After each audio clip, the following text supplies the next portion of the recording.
নমস্কার বন্ধুরা, আমরা পঞ্চম ভাব সম্পর্কে জানছি। আগের অধ্যায়তেও আমরা পঞ্চম ভাব সম্পর্কে জেনেছিলাম, এখানেও আমরা পঞ্চম ভাব সম্পর্কে জানব। পঞ্চম ভাব যেটাকে সুত ভাব বলা হয়, সন্তান ভাব বলা হয়। বর্তমানে সন্তান হওয়া এবং না হওয়া দুটোই সমস্যার ব্যাপার। অনেকেই আছে সন্তান সমস্যার জন্য ডাক্তারের কাছে যান, অনেক সমস্যা সম্মুখীন হন। তো আমরা এখানে বোঝার চেষ্টা করব সেই সমস্যাগুলো কেন আসে।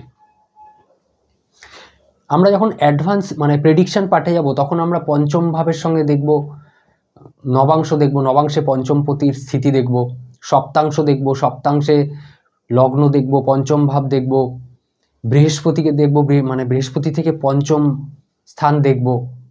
এগুলো দেখা যখন আমরা বুঝে যাব, তখন আমরা জ্যোতিষ শিখে যাব।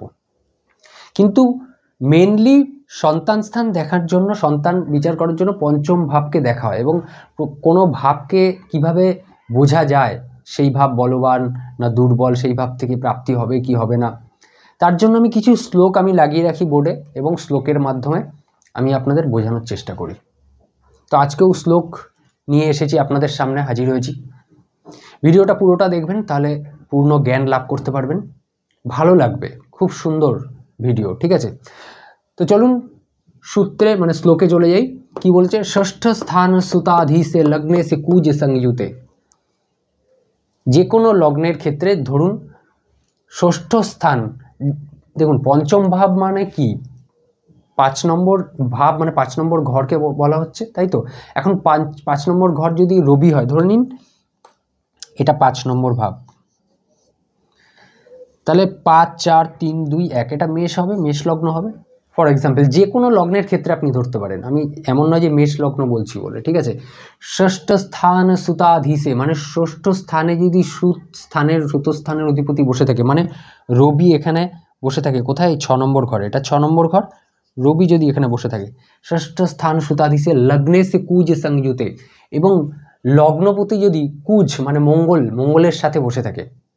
দেখুন এখন শ্লোকগুলো কিন্তু আপনারা যদি আমার ভিডিও প্রত্যেকটা দেখে থাকেন, তাহলে শ্লোকগুলো কিন্তু কিছুটা বুঝতে পারছেন। এখন লগ্নে সে কুজ মঙ্গল, লগ্নপতি যদি মঙ্গলের সাথে থাকে, পঞ্চমপতি যদি ষষ্ঠ স্থানে থাকে, পঞ্চমপতি এখানে রবি ষষ্ঠ স্থানে থাকে, এবং লগ্নপতি যদি মঙ্গলের সাথে থাকে। এখন লগ্নপতিকে মঙ্গল, মেষ লগ্ন, এখন এক্ষেত্রে মঙ্গল তো নিজেই লগ্নপতি, তাহলে মঙ্গলের সাথে কিভাবে থাকবে? সেক্ষেত্রে মঙ্গল যদি এখানেই থাকে ষষ্ঠ স্থানে রবির সাথে,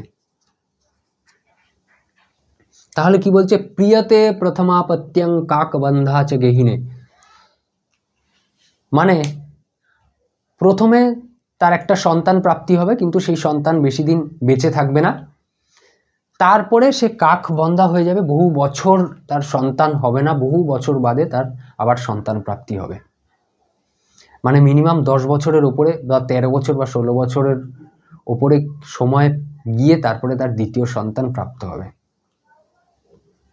এখন বিজ্ঞান এটাকে কিভাবে দেখে জানি না, কিন্তু জ্যোতিষে এটাকে কাক বন্ধা বলা হচ্ছে, যেটাকে বলা হচ্ছে যে 10 বছর, 13 বছর, 16 বছরের উপরে গিয়েই তারপরে আপনার সন্তান প্রাপ্তি হবে। এখন ধরুন এটা যদি, অনেকে বলছেন মেষ লগ্ন কেন দেখান আপনি সবসময়, তাহলে আমি যদি এটা মেষ লগ্ন না ধরে এইখানে আমি পঞ্চম স্থান ধরতাম, তাহলে 5, 4, 3, 2, 1, তাহলে ধনু লগ্ন হয়ে যেত, এবং এটা 6 নম্বর স্থান। তাহলে পঞ্চমপতি মঙ্গল যদি ষষ্ঠে এসে যেত, এবং লগ্নপতি বৃহস্পতিও এইখানে যদি চলে আসতো মঙ্গলের সাথে, তাহলে কি হলো? পঞ্চমপতি 6 নম্বরে চলে গেল সূত্র অনুযায়ী, শ্লোক অনুযায়ী, এবং লগ্নপতিও মঙ্গলের সাথে চলে আসতো। এবং এখানে যদি পঞ্চমপতি মঙ্গল না হয় অন্য কোনো গ্রহ হতো, ধরুন এখানে যদি আমি ধরে নিচ্ছি, যদি এখানে পঞ্চমপতি মীন রাশি হতো, তাহলে লগ্ন কি হয়ে যেত? বৃশ্চিক রাশি, 1, 2, 3, 4, 5, লগ্ন বৃশ্চিক রাশি মঙ্গলের রাশি, এটা দিয়ে তো আমি বললামই মঙ্গলের রাশি দিয়ে মেষ লগ্ন। ধরে নিন তুলা রাশি, 1, 2, 3, 4, 5, এটা 6, তাহলে তুলা রাশি। এখন পঞ্চমপতি এখানে কে?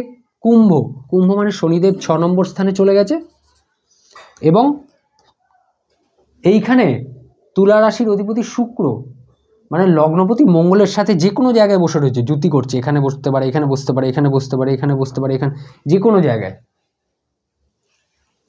ধরুন এখানে বসে রয়েছে মঙ্গল এবং শুক্র, বা এখানে বসে রয়েছে, এখানে যে কোনো জায়গায় বসে রয়েছে, তার সঙ্গে পঞ্চমপতি ষষ্ঠ ঘরে চলে গেছে, তাহলে কিন্তু প্রিয়তে প্রথমাপত্যাং, প্রথম সন্তান হবে, কিন্তু সেই সন্তান সুখ প্রাপ্ত হবে না। সন্তান প্রাপ্তি হবে প্রথম, কিন্তু সন্তান সুখ প্রাপ্ত হবে না, সন্তান বেশি দিন বাঁচবে না, তারপরে কাক বন্ধা হয়ে যাবে। তারপরে মিনিমাম 10 বছর, ম্যাক্সিমাম 13 বছর 16 বছরের উপরে গিয়ে তারপরে আপনার সেই জাতিকার মানে স্ত্রীর দ্বিতীয় সন্তান প্রাপ্তি হবে। আচ্ছা, এখন এখানে কি বলেছে, শ্রুতে এসে মানে দ্বিতীয় সূত্রটাও এটার সঙ্গে কিছুটা মিলঝুল আছে, কিন্তু দেখা যাক কিভাবে মিলঝুল আছে।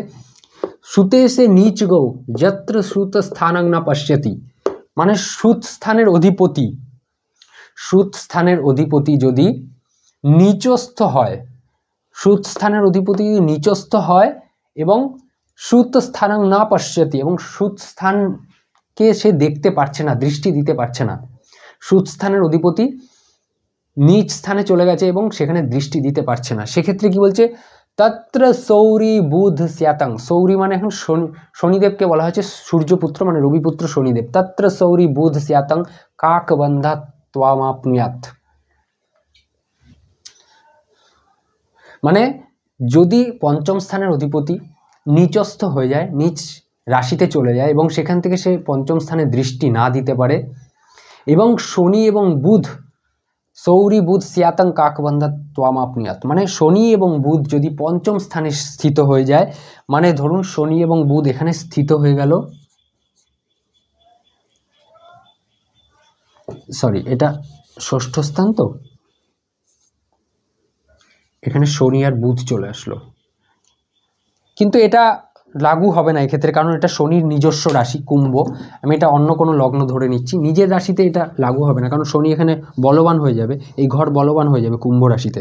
শনিদেব যদি কুম্ভ রাশিতে শনি আর বুধ পঞ্চম স্থান হয়ে বসে থাকে, যদি পঞ্চম স্থান শনিদেবের রাশি হয়, ঠিক আছে, তো সেক্ষেত্রে আমি ধরে নিচ্ছি, ধরুন এটা পঞ্চম স্থান, পঞ্চম স্থানে শনি এবং বুধ বসে রয়েছে, এবং পঞ্চম স্থানের অধিপতি এখানে মঙ্গল নিচস্থ, 1 2 3 4 কর্কট রাশি, এখানে মঙ্গল এখানে বসে রয়েছে, বা রবিদেব যদি পঞ্চমপতি হয় তাহলে তুলা রাশিতে বসে রয়েছে এবং দৃষ্টি দিতে পারছে না। ধরুন এটা যদি রবিদেব এখানে পঞ্চমপতি হতো সূর্যদেব, তাহলে পঞ্চমপতি 5 6 7 তুলা রাশিতে নিচস্থ হয় রবি, এখানে বসে থাকলে তো এখানে আর দৃষ্টি দিতে পারবে না, এবং কি এটা যদি 5 নম্বর হয় 1 2 5 4 3 2 1, এটা মেষ লগ্ন হয়ে যাবে। এবং পঞ্চম স্থানে যদি শনি এবং বুধ বসে থাকে, যে কোনো লগ্নের ক্ষেত্রে এটা ঠিক আছে, কিন্তু সেটা যদি শনির পঞ্চম স্থান যদি শনির নিজস্ব রাশি হয় সেক্ষেত্রে অ্যাপ্লিকেবল হবে না, সেক্ষেত্রে ওই সূত্রে চলে যাবে কোনটায়, যে ভাবপতি যদি ভাবেই স্থিত হয় ভাব বলবান হয়ে যায়, এগুলো আমরা পড়েছি, এগুলো আপনাকে বুঝতে হবে এখন, ভাব ভাবেশ কারক এগুলো জানা কিন্তু অত্যন্ত জরুরি, এই জন্য আমি বারবার বলি, ঠিক আছে। তাহলে পঞ্চমপতি নিচস্থ হয়ে গেল এবং নিজের পঞ্চম স্থানকে দৃষ্টি দিতে পারলো না, এবং পঞ্চম স্থানে শনি এবং বুধ স্থিত হয়ে গেল, তাহলে কি হবে, কাকবন্ধা ত্বামাপ্নুয়াত, মানে সেক্ষেত্রেও কাকবন্ধা হয়ে যাবে, প্রথম সন্তান প্রাপ্তি হবে কিন্তু সন্তান সুখ প্রাপ্তি হবে না, তারপরে 10 বছর 13 বছর বা 16 বছর বাদে তার সন্তান প্রাপ্তি হবে, মানে কাকবন্ধা হয়ে যাবে। এখন শনি এবং বুধ, দেখুন বুধ তো শুভ গ্রহ আমরা জানি, কিন্তু অশুভ গ্রহের সঙ্গে শুভ হয়ে যায়, এখানে শনি আসা মানে অশুভ হয়ে গেল স্থান, এবং বুধ শনির সাথে থেকে বুধও অশুভ হয়ে গেল, বুধ যদি রবির সাথে থাকে রবির তেজ ধারণ করে নেয়, মানে যেই গ্রহের সাথে থাকবে সেই গ্রহের গুণ ধারণ করে নেবে, অশুভ গ্রহের সাথে থাকলে অশুভ গুণ ধারণ করে নেবে, যদি রবির সাথে থাকে রবির তেজ ধারণ করে নেবে, শনির সাথে থাকলে শনির যে মন্দ হয়ে যাবে শনির সাথে থেকে, তাহলে দুটো অশুভ গ্রহ এখানে স্থিত হয়ে গেলে, এবং শনি এবং বুধকে নপুংসক গ্রহও বলা হয়, সেটাও একটা কারণ এখানে হতে পারে। আপনারা যারা আমার বেসিক পর্বগুলো পড়েছেন সেখানে দেখবেন যে শনি এবং বুধকে নপুংসক গ্রহ বলা হয়। পঞ্চমপতি নিচস্থ হয়ে গেল এবং পঞ্চম স্থানে অশুভ হয়ে গেল, দুটো অশুভ গ্রহ বসে গেল, শনি এবং বুধ, এবং দুটোই নপুংসক গ্রহ। সেক্ষেত্রেও কিন্তু এই কাক বন্ধা যোগ তৈরি হয়। তাহলে আমরা কি বুঝলাম? যে পঞ্চমপতি ষষ্ঠ স্থানে যদি থাকে এবং লগ্নপতি যদি মঙ্গলের সাথে থাকে সেক্ষেত্রে কাক বন্ধা হয়ে যাবে, এবং পঞ্চম স্থানের অধিপতি যদি নিচ রাশিতে থাকে তার এবং নিজের পঞ্চম স্থানে দৃষ্টি না দিতে পারে এবং শনি এবং বুধ পঞ্চম স্থানে স্থিত হয়ে যায় যে কোনো লগ্নের ক্ষেত্রে এগুলো, তাহলে কি হবে? সে কাকবন্ধা হয়ে যাবে। সন্তান প্রাপ্তিতে এই সমস্যাগুলো আসবে। এখন আপনি জ্যোতিষের কাছে গেলেন, সে এখন 10-12টা উপায় মানে বলে দিল, এই করুন, এই করুন। এখন সেটা লং টাইম সমস্যার জন্য সেই উপায় লাগু হবে কি হবে না সেটা সে দেখলো না, সে 4-5টা উপায় বলে দিল, এই পূজা পাঠ করুন, এই গ্রহ শান্তি করুন, এই সমস্যার সমাধান করুন, নানান রকম সমস্যার সমাধান দিয়ে দিল। কিন্তু আপনি জ্যোতিষটা যদি জানেন তাহলে আপনাকে কিন্তু আর বোঝাতে হবে না, আপনি জিনিসটা বুঝতে পারবেন। সব ক্ষেত্রে কিন্তু উপায় কাজ করবে না, এটা আপনাকে মাথায় রাখতে হবে। এখানে একটা লং টাইম মানে ঘটনা, লং টার্ম একটা ব্যাপার, সব ক্ষেত্রে কাজ করাটা কিন্তু সমস্যা হয়ে যায়। সুতরাং কেউ যদি গ্যারান্টি দেয় সেটা কিন্তু সেই জ্যোতিষ তাহলে কতটা বিজ্ঞ বা জ্ঞানমান তাহলে কিন্তু সে তার উপরে সন্দেহ আছে। যাই হোক, আশা করি আপনারা বুঝতে পারলেন, আপনাদের বোঝাতে পারলাম। ভিডিও ভালো লাগলে অবশ্যই লাইক করবেন, না ভালো লাগলে লাইক করতে হবে না, কোনো ব্যাপার না, কিন্তু চ্যানেল সাবস্ক্রাইব করবেন যদি ভালো লাগে এবং বেল আইকনে গিয়ে অল অপশানটা দাবিয়ে দেবেন যাতে আপনি আমার কোনো ভিডিও মিস না করেন। আশা করি আপনাদের ভিডিও ভালো লাগছে, ইন্টারেস্টিং ব্যাপার। দেখুন কত সুন্দরভাবে এখানে বলেছে যে কাকবন্ধা যোগ কীভাবে তৈরি হয়, কত সুন্দর। দেখবেন আশেপাশে অনেক মানুষ থাকে এই সমস্যায় জর্জরিত। আমি চাই না এরকম সমস্যার মধ্যে কেউ আসুক, সবার সন্তান সুখ প্রাপ্ত হোক, কিন্তু যদি কারোর হয়ে থাকে তার মানে বুঝতে হবে তার এরকম কোনো সমস্যা রয়েছে। যাই হোক, ভালো থাকবেন, দেখা হবে পরের ভিডিওতে। নমস্কার।